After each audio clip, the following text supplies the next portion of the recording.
बुलेटिनच्या सुरुवातीलाच बातमी भारत बांगलादेश व्यापारासंदर्भातली। भारताने काही बांगलादेशी वस्तूंवरील आयातीसाठी बंदर निर्बंध लावलेत। भारताने शनिवारपासून बांगलादेशमधून येणाऱ्या काही वस्तूंवरील आयातीसाठी बंदर निर्बंध लागू केलेत। यामध्ये रेडीमेड कपडे आणि प्रोसेस्ड फूड आयटम्स यांचा समावेश आहे।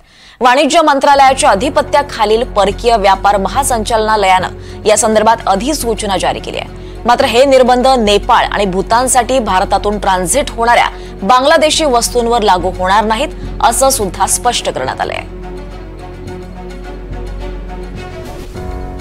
या संदर्भात अधिक माहिती घेऊयात। आपल्यासोबत आपले प्रतिनिधी राहुल कुलकर्णी या संदर्भात अधिक माहिती देतात। राहुल, भारताने या बांगलादेशी वस्तूंवरच्या आयातीसाठी बंदर निर्बंध लावलेत म्हणजे काय, यामागचं कारण नेमकं काय आणि कशा कशावर हे निर्बंध लावण्यात आलेत? एक तर हे असे निर्बंध लावत असताना ते तात्काळ प्रभावाने का लागू केले आणि त्याचा नेमका भाव काय ते सरकारचं जे नोटिफिकेशन आहे त्याच्यामध्ये नाहीये, पण त्याचे परिणाम खूप मोठे आहेत। जसं कोलकाता आणि न्हावा शेवा या दोनच बंदरामधनं इथून पुढे रेडीमेड कपडे, आता रेडीमेड कपडे म्हणजे तुमच्या डोळ्यासमोर महाराष्ट्रातले जेवढे मोठे ब्रँड येतात त्या सगळ्या ब्रँडची नावं आठवा। बहुतेक सगळे ब्रँड हे बांगलादेशमधनं रेडीमेड कपडे बनवून घेतात आणि ते कपडे आपल्या इथल्या आउटलेट्स मधनं ते विक्रीला ठेवले जातात।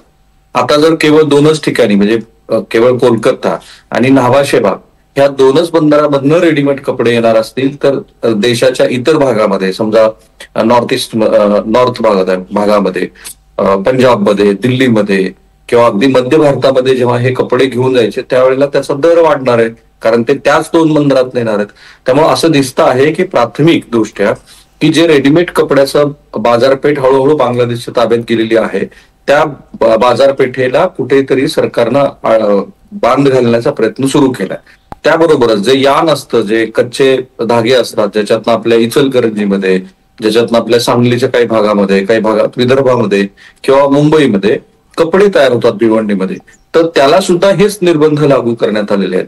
मच्छी आणि इतर सगळ्या गोष्टीला जरी नसले तरी फळ आणि प्रोसेस्ड फूड याच्यावरती ही बंदी लागू करण्यात आलेली आहे की तुम्ही केवळ ह्या दोन बंदराच्या माध्यमातूनच करू शकता। आणि स्पेशली नॉर्थ ईस्ट मध्ये जेवढी राज्य आहेत जी बांगलादेशला चिटकून आहेत त्या सगळ्याच राज्यामध्ये सगळ्याच स्वरूपाची बंदी घातलेली आहे। त्यामुळे असं दिसतं आहे की बांगलादेश संदर्भामध्ये भारत सरकारनं आपल्या धोरणामध्ये बराच मोठा बदल केला आहे आणि तो अचानक स्वरूपाचा झालेला आहे, कारण ही चर्चा कुठेच नव्हती।